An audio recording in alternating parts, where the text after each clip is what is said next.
Hello everyone, my name is Rose Thorne and today I am doing a book review on Jim Morrison's book of poetry called The Lost Writings of Jim Morrison, Wilderness, Volume 1.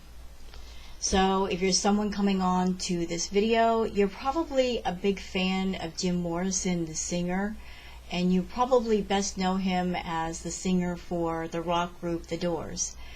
What a lot of people don't realize and never thought about is that Jim Morrison, before he became the singer of The Doors, he is someone that he was a poet. He was always writing and he was always reading something, and the people that he liked to read about the most were very radical writers, very radical ideas.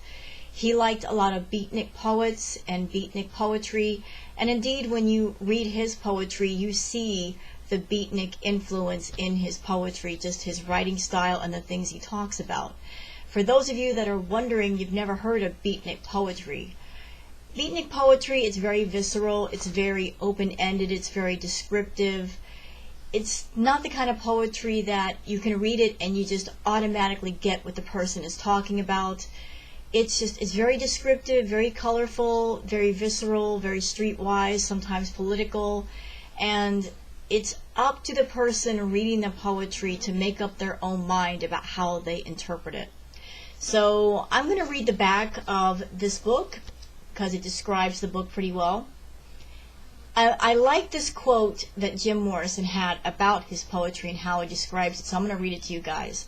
He says, "Listen, real poetry doesn't say anything, it just ticks off the possibilities, opens all doors.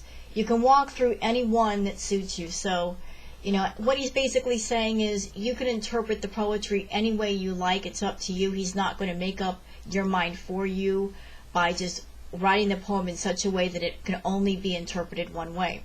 So as far as describing the book, it says, "As the lead singer and songwriter for The Doors, Jim Morrison brought the poetry of the damned to rock and roll. As a poet, he infused verse with the wild lyricism and mesmerizing beat of rock.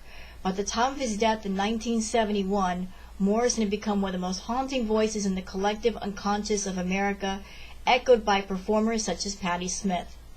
This book, compiled from the Morrison literary estate by his beloved friends, presents Morrison's unpublished work for the first time. Poems that celebrate the juju of sex, the touring musician's labyrinth of highways, airports and motel corridors, and the shamanistic power of rock and roll, as well as photographs, drawings, facsimiles from Morrison's diaries, and a self-interview that reveals him as he has never been revealed before. A genuine literary event, Wilderness is the last testament of a writer of liberating ferocity and tenderness whose tremendous impact had an entire generation that is still felt. So that does describe a lot of the book already without me, making anything up. There's pictures in here, there's interviews, there's poetry, and it's do I recommend this book? Absolutely. And remember, it doesn't have to be a brand new first, second edition book of poetry to be good for you. You can easily buy this used off of Amazon or eBay or even in a used bookstore, and it'll do just fine.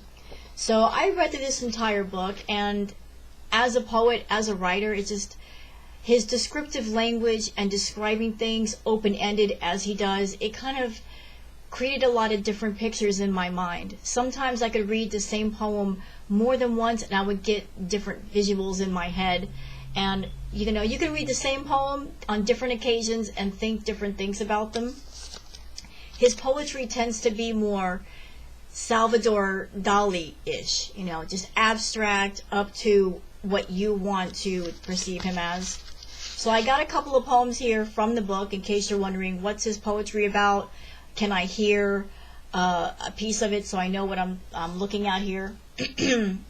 So here's a poem called Power. "I can make the earth stop in its tracks. I made the blue cars go away. I can make myself invisible or small. I can become gigantic and reach the farthest things. I can change the course of nature. I can place myself anywhere in time or space. I can summon the dead. I can perceive events on other worlds. In my deepest inner mind, in the minds of others, I can, I am. I thought that was a really good poem. But you can take that any way you wish. Like, apply it to anything you like. Here's a quote from Jim. Between childhood, boyhood, adolescence, and manhood, maturity, there should be sharp lines drawn with tests, deaths, feats, rights, stories, songs, and judgments. I thought that was pretty interesting.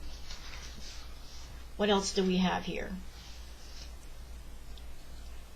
Leaving the phone booth, I was struck by a whiff of the weird. Insane old countrywoman come to nag the haunts of town, hairy legs with open sores. From what swamp or underrock did you crawl to remind us what we choose to leave? So, I feel that Jim Morrison's poetry is a lot like how he was as a singer on stage for the Doors. He was very much the provocateur. You know, he wanted to titillate people. He wanted to stimulate people. He wanted to get people riled up. He wanted to wake people up. He wanted to get a reaction. He was that kind of a performer that he would channel his energy into getting a reaction from people, to stir up their energies and get them to think and to breathe and to live. And that's who he was. And when you read his poetry, you know, you see that it's very much him. You know, his poetry is very much like how he was as a person and his personality.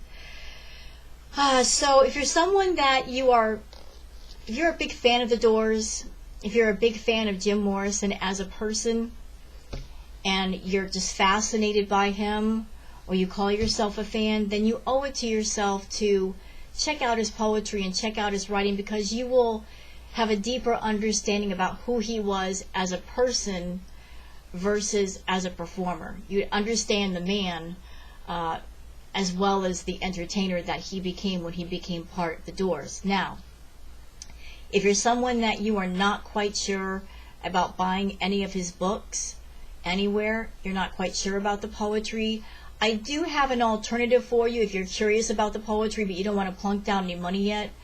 YouTube has tons, and I mean tons, of videos where people have taken his poetry and set it to music, and you can check out his poetry basically for free. Also, there are some things on YouTube.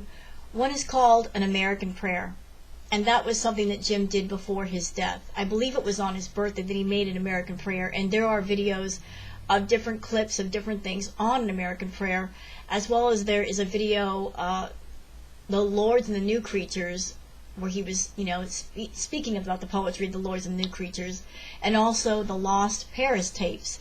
And all of those things, plus more, are on a playlist that I made on this channel.